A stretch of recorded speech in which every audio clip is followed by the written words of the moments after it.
नमस्कार प्रणाम। तो का हाल बा भाई लोग? हम आशा और विश्वास दोनों करब के वो सब ठीक हो कब जा ठीको ना हो जाता रहू ई वीडियो देख के ठीक हो जाए। तो भाई लोग आपके बता दी कि सिंगर का नाम बा चित्तरंजन खतरी बैगन। एक कैमरा में गाना सुना तो तनी गाना सुना। गाना चालू कर भाई।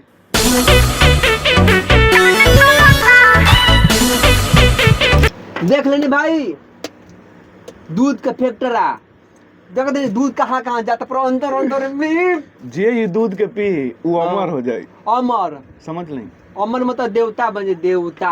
मंगल भवानया मंगल हारे। अब आगे देखा जाए, अब आगे अच्छा चीज मिले वाला बा एक चीज में। अरे आपका अच्छा चीज बतावल जाए। अब भैया पकड़ के एकदम रखले रही। अरे कहना क्या चाहते हो? मन पकड़ कर रखा उरी तुरी जो को इधर दूध में पानी मिला होती है। तो भाई लोग देखिए, दूध में पानी मिल गल बा। अब आगे का होला म्यूजिक। दिने प दिने तोहर बढ़े मदनी राजी का बात।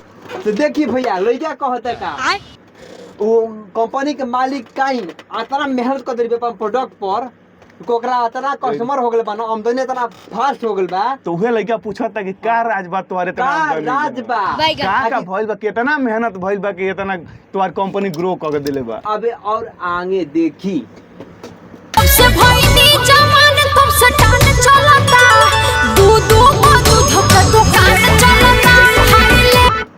तोरी जे खोए बिया करबा का सट के।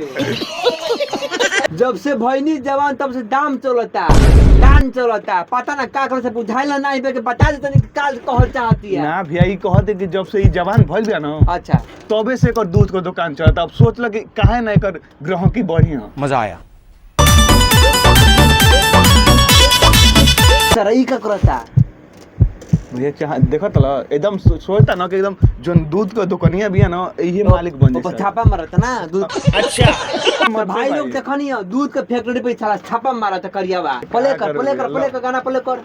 जब से दुकान हमर फेमस बा भइल, गांव मोहल्ला टोला गहकी हो गइल। देखिए भाई कहती है, जब से दुकान इनका फेमस हो गई, गांव मोहल्ला पूरा गहकी हो गई। अरे कहना क्या चाहते हो? बैगन।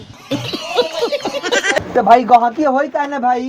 तो भाई लोग आपो इनकर फैक्ट्री के दूध के गहकी हो कि इनके दूध की नीचे इनकरा के लेके आई अपन घरे। मजा आया। और मैं ये जो मजा है हिंदुस्तान के हर व्यक्ति को देना चाहता हूँ।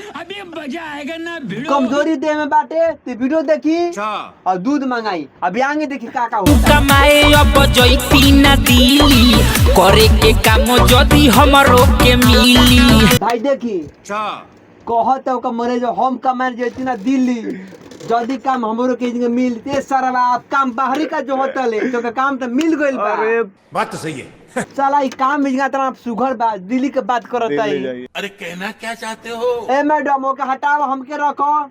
समझ रहे हो?